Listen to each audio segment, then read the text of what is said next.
Hello plus two class. आज का हमारा टॉपिक है dissolution of A partnership firm. Dissolution means close the firm. अब हमें पूरी फर्म को क्लोज करना है।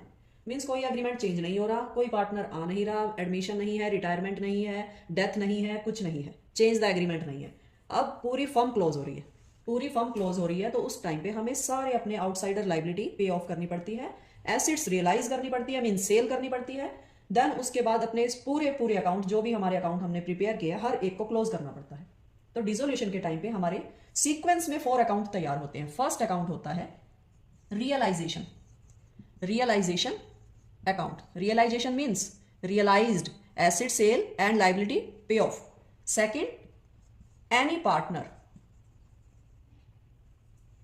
Loan account. लोन अकाउंट किसका होगा? अगर किसी भी पार्टनर ने फर्म को लोन दे रखा है या ले रखा है तो सेकंड नंबर पे हम पार्टनर लोन अकाउंट बनाएंगे। देखिए ये सीक्वेंस आपको ऐसे ही फॉलो करनी है, इसको आप आगे पीछे नहीं कर सकते हो। थर्ड नंबर पे हमें क्या बनाना है? Partners capital account. Partners capital account. And four and last आपने कैश और बैंक अकाउंट। अगर आपको स्टार्टिंग क्वेश्चन की बैलेंस शीट में कैश गिवन है, देखिए इधर बैलेंस शीट में फॉर एग्जांपल आपको कैश गिवन है तो आप कैश अकाउंट बनाओगे लास्ट में, बैंक गिवन है तो आप बैंक अकाउंट बनाओगे लास्ट में। ठीक है, एक अकाउंट आपको कैश एंड बैंक बनाना है जो कि लास्ट में अपने आप टैली हो जाएगा।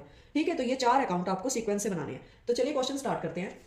जैसा मैंने बताया, फर्स्ट आपको रियलाइजेशन अकाउंट प्रिपेयर करना है जिसमें आपको सब कुछ खत्म करना है। मीन्स एसेट्स को सेल करना है, लाइबिलिटी को पे ऑफ करना है, आउटसाइडर लाइबिलिटी को। देखिए आपको क्वेश्चन इस टाइप से गिवन मिलेगा, जो आपको बैलेंस शीट है ये गिवन मिलेगी, इधर एसेट्स एंड इधर लाइबिलिटी। आपको क्या करना है? सबसे पहले रियलाइजेशन का परफॉर्मा जो है लर्न करोगे।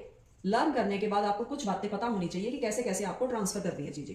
आपने इधर वाली सारी चीजें उठा के एसेट्स को इधर ट्रांसफर करना है, यहां वाली सारी चीजों को उठाकर लाइबिलिटी को इधर ट्रांसफर करना है, क्रॉस में ले जाना है आपको।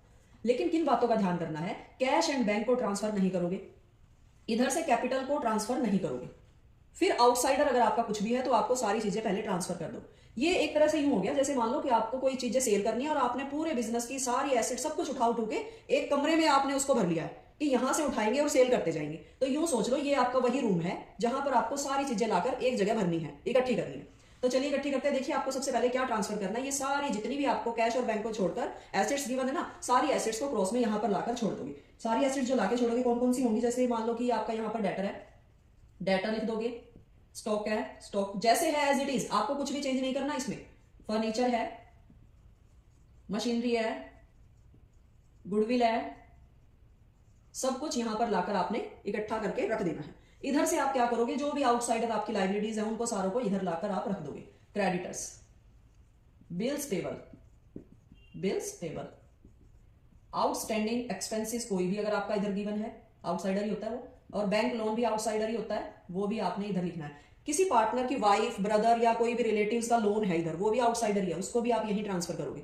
ठीक है, उसको पार्टनर लोन अकाउंट में इंक्लूड मत करना। रिलेटिव हो, ब्रदर हो, वाइफ हो, हस्बैंड हो, वो सभी आउटसाइडर ही होते हैं, उसको पार्टनर लोन के अंदर आपने इंक्लूड नहीं करना है। कैपिटल को भी यहाँ ट्रांसफर नहीं करना है आपने, रिजर्व्स को भी इधर ट्रांसफर नहीं करना है। ठीक है, इन्वेस्टमेंट फ्लक्चुएशन रिजर्व्स आता है, उसके लिए अलग ट्रीटमेंट है। तो देखिए ये सारा कुछ ट्रांसफर करने के बाद अब आपका बैलेंस शीट का तो हो गया काम खत्म, क्योंकि वो चीजें हम यहाँ पर ले आए हैं। अब करते हैं अपना असली काम शुरू। ये जो सारी एसेट्स है ना, इन सारी एसेट्स को यहां पर हम क्या करेंगे? सेल करना शुरू करेंगे। अगर जो पूरी फर्म इसको सेल कर रही है, फर्म का काम है सेल करना, तो यहां पर हम लिखेंगे बाय बैंक अकाउंट। मतलब बैंक के थ्रू आपकी ये सारी चीजें सेल हो रही है। फिर आपको इन्फॉर्मेशन गिवन होगी क्वेश्चन में कि डेटर्स इतने में रिलाइज हुए, स्टॉक इतने में रिलाइज हुआ, फर्नीचर इतने में रिलाइज हुआ, सारों को कुल मिला के टोटल करके आपने यहां पर वो अमाउंट लिख देनी है इस हेडिंग में, बाय बैंक। ओके, लेकिन अगर आपको क्वेश्चन में इस तरह से गिवन है कि ये फर्म जो है इनको रिलाइज नहीं कर रही, इनको रियलाइज कर रहा है कोई पार्टनर, किसी पार्टनर की ड्यूटी है कि सारी फर्म्स को रियलाइज कर ले, और उस पार्टनर ने वो एसेट ले ली। फॉर एग्जांपल ये फर्नीचर है, फर्नीचर को किसी पार्टनर ने ले लिया, इस ए ने ले लिया। ए कहता है कि मेरे पास कोई उसके डेट्स थे या मैं उसके बदले किसी भी काम के बदले में फर्नीचर ले लेता हूं। तो यहां पर आपने क्या लिखना है? बाय एज कैपिटल अकाउंट, मतलब उसके कैपिटल अकाउंट में ट्रांसफर कर दो उसको।